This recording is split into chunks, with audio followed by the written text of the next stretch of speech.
remerciements au bureau de l'association du Grand Nord des rhumatologues du secteur public.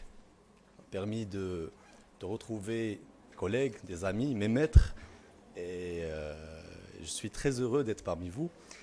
Et merci, présidente Dr Traki, qui m'a permis d'être là. Et aussi, je tiens à remercier vivement maître professeur Hajjaj Hassouni, qui nous a soutenus durant de longues années. Et je suis honoré et ravi d'être là aujourd'hui. Alors, aujourd'hui, le pied du sportif, c'est un sujet qui est assez, je dirais, vaste, assez compliqué, complexe, mais on va essayer un petit peu de rapporter, d'introduire le sujet et d'essayer un petit peu d'amorcer une discussion à propos d'une problématique qui est en rapport avec une pathologie qui est assez fréquente, une pathologie qu'on a du mal un petit peu à appréhender, à prendre en charge dans le milieu sportif, compte tenu du fait que le pied, une structure qui est aussi mobile, flexible, mais qui se doit être responsable d'une certaine stabilité, notamment lors du geste sportif. Alors il faut savoir qu'une lésion ou la pathologie sportive du pied va en résoudre, bien sûr, un arrêt sportif, mais surtout ça va conditionner toute la pratique sportive et notamment la reprise sportive. Quand je parle de reprise sportive, c'est un élément qui est très important pour les sportifs de haut niveau et ça conditionne un petit peu, parfois, même les autres aspects, notamment l'aspect psychologique du sportif. Et c'est un casse-tête, comment on va gérer ce problème, mais avant, comment on va faire le diagnostic déjà d'une telle ou telle pathologie. La particularité dans le milieu sportif, c'est qu'on a des lésions qui peuvent être induites en fonction des activités sportives pratiquées par telle ou telle personne. Donc, comme vous voyez ici, c'est une étude qui est assez récente, qui montre que quand même la pathologie du pied, c'est la deuxième pathologie chez le sportif, après celle du genou. Donc, il faut un petit peu, peut-être lui donner un peu plus d'intérêt par rapport à la pratique sportive. Et comme vous voyez ici, sur la même étude qui a montré quand même qu'il y a la fasciite plantaire, il y a les compressions nerveuses, mais qu'on va voir tout à l'heure. Mais il y a aussi parfois les fractures de stress, comme vous voyez, qui constituent quand même un large éventail de pathologies du pied. Alors, ce schéma montre exactement un peu toutes les pathologies qu'on peut retrouver, je dirais toutes d'une façon globale, allant de la pathologie de l'avant-pied, du médio-pied et de l'arrière-pied. Et comme vous voyez ici, on passe de la fracture du stress, fracture des os sésamoïdes, la fracture des métatarsiens, l'os naviculaire ou calcaneus, la fasciite plantaire, les tendinopathies, et on va aborder aussi les neuropathies, notamment névrome d'Orton, Jogger's Foot, ou bien la neuropathie de Baxter, et qui vont constituer, on va essayer un petit peu de développer et d'essayer un petit peu de discuter chaque pathologie en fonction de son activité sportive. Alors, on commence par la pathologie tendineuse. Ce qu'on peut retrouver, bien sûr, comme a très bien détaillé cher professeur El-Bahiri, juste avant, c'est que le pied, il est presque fait de tendons, d'os, et peu de muscles. Donc la pathologie tendineuse, elle est sous-estimée, mais c'est une pathologie qui est très fréquente. Alors qu'est-ce qu'on peut avoir? Bien sûr, on peut avoir des tendinopathies, des fissures tendineuses, qui peuvent aller jusqu'à la rupture tendineuse, ou bien on peut avoir les ténosynovites, ou bien une subluxation tendineuse. Alors, on donne un exemple, ici c'est une rupture de tendineuse au niveau du tibial, des tendons du tibial antérieur. C'est une pathologie qui passe inaperçue parce qu'elle est souvent prise comme une arthralgie talocrurale ou souvent elle est induite par une entorse assez grave de la cheville. Et si on ne fait pas le diagnostic, on aura des sportifs qui vont avoir une reprise sportif décalé, soit par contre, on peut avoir une reprise qui est carrément impossible. Donc il faut penser à la rupture tendineuse, notamment tibiale antérieure, mais aussi d'autres tendons, notamment le tibial postérieur, les tendons défibulaires. Et quand je parle de luxation défibulaire, il y a tout l'intérêt de l'échographie dans le diagnostic. Bien sûr, pour le sportif de haut niveau, on doit faire une IRM obligatoirement. Ça marche pas. Alors, obligatoirement, on doit faire une IRM. Et par contre, l'échographie reste très intéressante pour faire le diagnostic dynamique. Donc, pour la pathologie, merci. Pour la pathologie tendineuse, l'échographie, elle reste un examen de choix. Pourquoi? Parce que on peut faire l'examen dynamique, notamment pour détecter une subluxation, par exemple, des tendons du fibulaire, et qui sont responsables un peu d'une douleur au niveau de l'arrière-pied et au niveau sous-malléolaire. Alors, cette pathologie tendineuse, quant à la prise en charge, comme a été indiqué dans la présentation du professeur Bahiri, il y a tous les gestes, notamment les infiltrations s'il y en a une ténosynovite, mais il y a aussi, il faut faire très attention parce que, notamment dans la pathologie sportive, il faut savoir quand est-ce qu'on va infiltrer, quel moment, et qu'est-ce qu'on doit infiltrer. Alors, les études récentes ont montré que l'infiltration d'une ténosynovite, par exemple, chez un sportif, notamment de haut niveau, on privilégie les corticostéroïdes, mais actuellement, il y a des études qui montrent qu'on peut associer ou utiliser ce qu'on appelle la prolothérapie, le dextrose, à 5% ou 10%, qui va favoriser non seulement la disparition de la ténosynovite, mais aussi on peut induire une régénération par rapport à ces lésions tendineuses. Alors, l'utilisation de la PRP, on va la voir tout à l'heure, dans la pathologie tendineuse, c'est une utilisation qui est très intéressante, notamment si on a des fissures tendineuses. Là, à ce moment-là, on peut injecter à l'intérieur du tendon, à l'aide de l'échographe, et on peut injecter plasma riche en plaquettes, qui est très intéressant pour la pratique sportive. Alors, la pathologie osseuse, il faut penser souvent chez le sportif à la fracture du stress. Ici, c'est un exemple de fracture de l'os naviculaire pour une danseuse de ballet. Donc, danseuse de ballet qui normalement, elle va surutiliser en général l'arrière-pied, elle va surutiliser bien sûr le médio-pied et l'arrière-pied. Donc, il faut penser notamment à une fracture du stress naviculaire. Vous pouvez demander bien sûr, c'est une image, je dirais, qui est patente, mais si on a un doute sur le diagnostic, on peut même demander de la scintigraphie osseuse pour étayer ce sujet. Fracture calcanéenne de stress, souvent on reçoit des patients qui ont des thalalgies, qui sont pris à tort pour des fasciites plantaires, ou bien ce qu'on appelle souvent, le terme utilisé c'est les épines calcanéennes, mais qu'on n'utilise plus, vu que c'est un groupe de pathologies, notamment les douleurs du talon chez le sportif. Il faut d'abord penser à une fracture calcanéenne de stress. Ici, c'est une fracture qui est très évidente à l'IRM, et bien sûr, il faut à ce moment-là commencer la prise en charge le plus tôt possible. Fracture du troisième métatarsien, ça peut passer inaperçu. Les radios standards, souvent, sont dans la limite de la normale. Parfois, vous demandez même un scanner, il peut revenir normal. Si vous avez, je dirais, éliminé tous les diagnostics différentiels, là, à ce moment, vous pouvez aller jusqu'à la scintigraphie. Et comme chez ce patient, on a fait une scintigraphie osseuse et on a trouvé quand même, comme vous voyez, une fracture sciatique du troisième métatarsien. Et bien sûr, la prise en charge ultérieure a fait que le patient a repris après 2 mois et demi de prise en charge. Alors, les lésions, on a vu les lésions tendineuses, les lésions osseuses. Il y a aussi les lésions au niveau de l'articulation du lisfranc.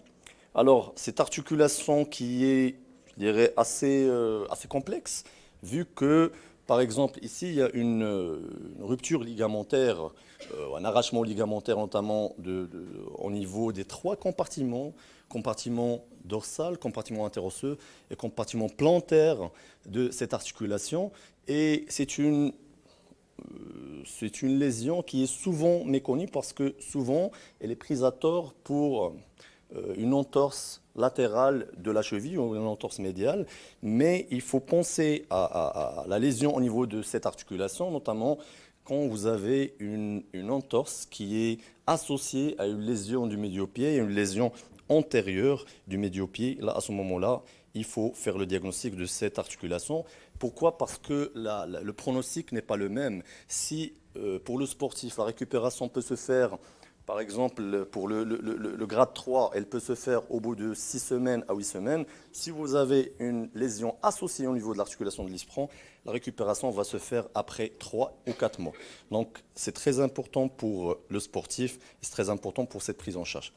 Alors, on passe, je dirais, on va aborder un sujet très épineux, c'est les compressions nerveuses au niveau du pied, notamment quand vous connaissez le syndrome du canal tarsien avec la compression du nerf tibial, canal tarsien qui est constitué par le calcaneus, le talus inférieur du tibia, tibialis postérieur, tendon du tibial postérieur, tendon des fléchisseurs, l'enfléchisseur de l'hallux.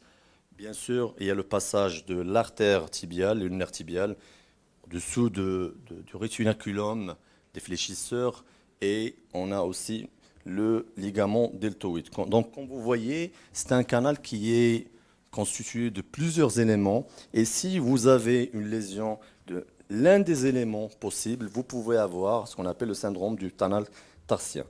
Alors, le piégeage peut se faire via un kyste ganglionnaire le plus souvent, mais il peut se faire aussi via des varices, ténosynovites, traumatismes, lésions osseuses, une déformation, ou parfois vous allez trouver qu'il n'y a pas de lésion, donc c'est idiopathique. La douleur, comme vous voyez, c'est une douleur qui est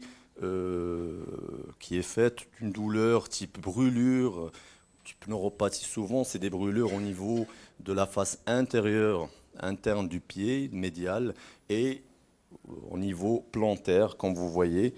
Et l'échographie, c'est un examen clé dans le diagnostic, mais aussi dans la prise en charge de ce syndrome du canal tarsien. Et comme vous voyez ici, il y a la coupe transversale pour opérer votre nerf à côté de l'artère et de deux veines tibiales. Et comme vous voyez, il y a au niveau du diamètre, dans la coupe longitudinale, au niveau du diamètre du nerf tibial, vous voyez qu'il y a une sorte de compression et le nerf il va prendre de volume, et à ce moment-là, vous suspectez le diagnostic. Et comme vous voyez ici, vous pouvez faire aussi le diagnostic d'un kyste ganglionnaire que vous pouvez bien sûr enlever et qui est responsable de ce syndrome du canal tarsien. D'autres étiologies qu'on peut retrouver, notamment une étiologie assez fréquente, c'est l'arthrose sévère de l'articulation de la cheville, notamment avec la constitution d'ostéophytes postéromédiales. Donc les ostéophytes postéromédiales peuvent induire un syndrome du canal tarsien avec une douleur du médio-pied, notamment au niveau médial. Une étiologie qui est souvent méconnue, c'est les varices. Donc comment faire la part des choses entre varices, douleur liée à l'insuffisance veineuse chronique, et syndrome du canal tarsien. Là, à ce moment-là, si vous avez une symptomatologie au niveau du pied, et faite de brûlures, de douleurs neuropathiques qui est dans les territoires du nerf tibial, et quand vous allez mettre votre sonde, vous allez trouver ce magma, je dirais, variqueux. Là, à ce moment-là, ce magma variqueux, il est responsable d'une compression, notamment au niveau du canal tarsien, et la solution, bien sûr, c'est d'essayer un petit peu d'envoyer le patient chez le chirurgien vasculaire pour enlever ce magma pour la prise en charge, notamment chez le sujet sportif. L'autre étiologie possible et qui est assez fréquente dans notre pratique, c'est le névrome de Morton. Et souvent, c'est une pathologie féminine. On ne sait pas pourquoi, mais bon, c'est une pathologie, peut-être c'est le port de chaussures à talons, probablement. C'est une pathologie qui est dû à la constitution d'un névrome au niveau des nerfs interosseux, avec souvent, c'est les troisièmes espaces métatarsiens, responsable d'une douleur neuropathique au niveau de la tête métatarsienne et qui va irradier au niveau des orteils. Alors, l'échographie a toute sa place dans le diagnostic de ce névrome de Morton avec une masse hypoéchogène de 5 mm. Il faut savoir que la sensibilité elle est à 100%, donc c'est un examen qui est fiable, qui est sensible, avec une spécificité assez grande, notamment de 83%, qui est assez,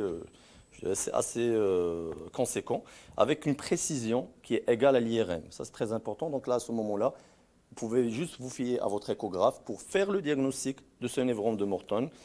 Et on peut faire, comme vous voyez ici, c'est une image de ce névrome avec, sur le plan sagittal, il y a une perte de continuité nerveuse avec une bourse intermétatarsienne. Donc l'image que vous voyez, ce n'est pas que le névrome, mais une bourse qui est toujours une bourse intermétatarsienne. C'est pourquoi il y a l'indication de faire une infiltration au niveau, pourtour de ce névrome. Donc on ne va pas injecter à l'intérieur du névrome, mais on va injecter dans la bourse qui est autour du névrome et qui est responsable de cette compression. Alors, donc c'est ce qu'on appelle complexe neuroma-bourse. Alors, comme vous voyez ici, comment faire la part des choses entre le névrome et la bourse? C'est qu'on va faire ce qu'on appelle la manœuvre de Mulder, c'est qu'on va comprimer le pied, comme vous voyez ici, une compression, et on va voir si normalement la compression du névrome ne va pas être faite, mais la compression de la bourse, vous allez trouver que la bourse elle est compressive. Donc vous allez injecter à l'intérieur de la bourse. Je parle des injections de corticoïdes, mais il y a aussi d'autres types, je dirais, si ça ne marche pas, on peut utiliser ce qu'on appelle la cryoablation. Donc c'est le même principe, c'est la même injection, sauf qu'à ce moment-là, on va être au contact du nerf et on va essayer d'utiliser le froid. Ou parfois, on peut utiliser la radiofréquence dans le traitement de ce névrome. Alors ici, c'est une étude qui est très récente dans ce qui est une méta-analyse, où on a vu qu'est-ce qu'on peut utiliser comme alternative non invasive et invasive dans le traitement du névrome d'Orton. Alors, en vert, c'est soit randomized trials ou meta-analysis et statistiquement significative. En rouge, statistiquement non significative, mais à high level of evidence. Et en jaune, en général, c'est des case reports ou un niveau bas d'évidence. Donc, comme vous voyez ici, ce qui nous intéresse le plus, c'est le vert. Donc, c'est les manipulations, les mobilisations qui sont très efficaces dans la prise en charge du névrome d'Orton, et c'est les injections de corticostéroïdes, notamment au niveau de la bourse. En rouge, il y a les ondes de choc qui sont utilisées, mais statistiquement parlant, il n'y a pas de corrélation statistique dans la réduction de la douleur. Il y a aussi l'utilisation des semelles varisantes ou valgisantes, et les autres, c'est la radiofréquence, cryoablation, injection de toxine botulique, injection de matière sclérosante. Là, à ce moment-là, on a un faible niveau de preuve, mais qui est dû au fait que ces techniques sont récentes. Donc, on n'a pas assez d'études faites. Il y a peu de monde qui fait ces techniques. Donc, à ce moment-là, l'idée, c'est que peut-être dans 2 ans, 3 ans, on va avoir une autre méta-analyse qui va confirmer ou infirmer l'utilisation de ces techniques, notamment non chirurgicales. Alors, si vous faites tout ça et ça ne marche pas, là, à ce moment-là, vous pouvez préconiser la chirurgie à ciel ouvert. Là, c'est la dernière étape dans la prise en charge de ces névromes de Morton. En général, après mon expérience avec les patients, les injections de stéroïdes, vous pouvez les coupler aussi avec les anesthésiques locaux et ça donne de très très bons résultats Vous pouvez aussi utiliser la radiofréquence qui donne franchement de très bons résultats, mais les études ne sont pas encore à jour. Alors, il y a le Baxter neuropathie ou le syndrome de Baxter, c'est l'étirement du nerf calcanien inférieur ou le nerf de Baxter qui va être responsable d'une douleur latérale du pied et souvent, c'est une douleur du talon. Donc, pourquoi c'est très intéressant? Parce que souvent, c'est un syndrome qui est pris à tort pour une épine calcanienne ou une fasciite plantaire. Alors, c'est un syndrome qui est très fréquent chez les gymnastes, les danseuses de ballet ou les coureurs de fond. Les personnes qui font des courses lentes, là, à ce moment-là, il y a une compression au niveau de ce nerf, le nerf de Baxter, comme vous voyez ici, et qui peut être confirmée par l'échographie ou par l'IRM. À ce moment-là, si vous voyez qu'il y a une compression, là, vous pouvez faire ce qu'on appelle l'hydrodissection éco-guidée pour essayer un petit peu d'entraîner une décompression nerveuse au niveau de ce nerf de Baxter. Donc c'est une pathologie sportive qui est assez fréquente. Il faut la connaître pour qu'elle ne soit pas prise à tort pour une fasciite plantaire. Alors, Jogger's foot, c'est une compression de medial plantar nerve, du nerf plantaire médial. Et comme vous voyez sur l'image, c'est aussi une douleur de la plante du pied, notamment qui va irradier au niveau des 3 premiers orteils, qui va survenir chez les coureurs ou chez tout simplement les personnes qui font beaucoup de jogging, donc pas forcément un sportif de haut niveau, et normalement c'est une douleur type brûlure ou douleur type neuropathique qui va être due à une compression de ce nerf, le nerf médial plantaire. Donc là, à ce moment-là, pareil, vous allez essayer un petit peu de repérer votre nerf à l'aide de l'échographie et faire une décompression nerveuse. Alors, il y a bien sûr les tendinopathies achilliennes qui ont été largement détaillées par le professeur Bahiri. Et la fasciite plantaire, c'est une pathologie qui est très très très fréquente, comme on a vu tout à l'heure dans la pratique sportive, parce qu'il y a beaucoup d'articles qui parlent un peu de facteurs de risque, que le pied plat, le pied creux, l'utilisation de chaussures inadaptées, l'étirement, est-ce que les sportifs font des étirements de gastrocnémiens, des chaînes postérieures ou pas. Donc il y a beaucoup de facteurs de risque, mais c'est une pathologie qui reste très fréquente. Alors comme vous voyez, la fascie plantaire, elle est assez large, elle va couvrir quand même presque toute la plante du pied. Et d'où l'intérêt de l'utilisation de l'échographie. Pourquoi? Parce que les lésions peuvent être éparpillées entre, je dirais, la partie médiale ou la partie latérale. On peut avoir une simple fasciite, ou on peut avoir carrément une rupture de cette fascia et la prise en charge n'est pas la même, la reprise sportive n'est pas la même. Donc l'examen clé dans le diagnostic de cette fasciite plantaire, c'est l'échographie bien sûr, et pour les sportifs de haut niveau, peut-être on peut ajouter l'IRM parce que on doit peut-être penser est-ce qu'il y a une rupture ou pas. Là, à ce moment-là, l'IRM peut nous dire beaucoup de choses. Alors, qu'est-ce qu'on peut utiliser si on a une fasciite plantaire? Là, comme vous voyez, il y a des traitements physiques, notamment massage, ostéopathie, stretching, les orthèses, le taping, kinésotaping. Il y a l'utilisation des ondes de choc, le laser, les ultrasons, la cryo-ultrason, la radiofréquence aussi. Maintenant, il y a beaucoup de personnes qui utilisent dans le milieu sportif la radiofréquence, les appareils de radiofréquence, car-thérapie et tout. Il y a la chirurgie et il y a aussi les injections de toxines botuliques, les injections de dextrose, de prolothérapie, les injections de plasma riche en plaquettes ou carrément de cellules souches.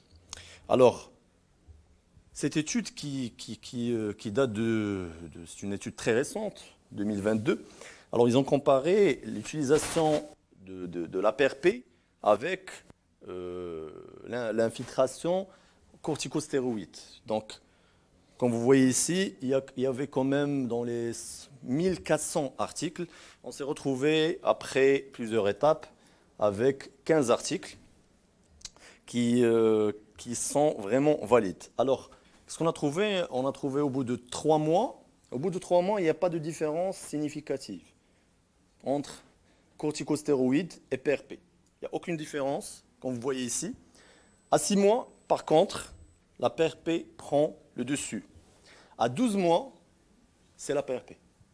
Donc, qu'est-ce qu'ils ont conclu après cette étude? C'est que l'utilisation de la PRP dans les fasciites plantaires, elle donne de meilleurs résultats, notamment dans la diminution de la douleur, notamment dans la reprise sportive, au bout de 12 mois, au bout de 6 mois, et à 3 mois, l'indication, je dirais, au bout de 3 mois, c'est pareil, corticostéroïdes et PRP. Donc, on envisage plus actuellement l'utilisation de PRP dans la prise en charge de la fasciite plantaire.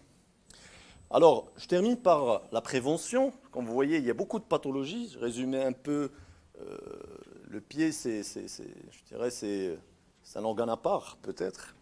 Et la prévention, on parle maintenant de taping, notamment dans le milieu sportif. Vous voyez souvent des athlètes, des joueurs de foot avec des straps, des tapings. Et comme vous voyez ici, quand même, il y a des études qui montrent un intérêt dans la prévention des pathologies, notamment du pied, pour le taping, mais aussi pour l'utilisation de la mobilisation. Quand on l'a vu tout à l'heure, ça a fait ses preuves. La mobilisation notamment pour diminuer la douleur au niveau du neurone de Morton, mais aussi l'utilisation de l'ostéopathie. Maintenant, les grandes équipes sportives ont des ostéopathes, ont des kinés qui font de la mobilisation, notamment la mobilisation faciale. Il y a aussi l'utilisation de semelles, et il y a tout type de semelles, en fonction, bien sûr, du pied, en fonction de l'examen podoscopique, mais aussi, il n'y a pas que l'examen podoscopique, il y a aussi, maintenant, actuellement, on peut étudier même la cinématique du pied, du mouvement, les muscles et les nerfs, est-ce qu'ils sont comprimés ou pas. Donc, l'utilisation des semelles, elle va prendre en considération tous ces éléments dans le milieu sportif pour être adapté à chaque sportif et avoir une prise en charge adaptée et personnalisée. Alors, merci pour votre attention et je suis heureux d'être parmi vous.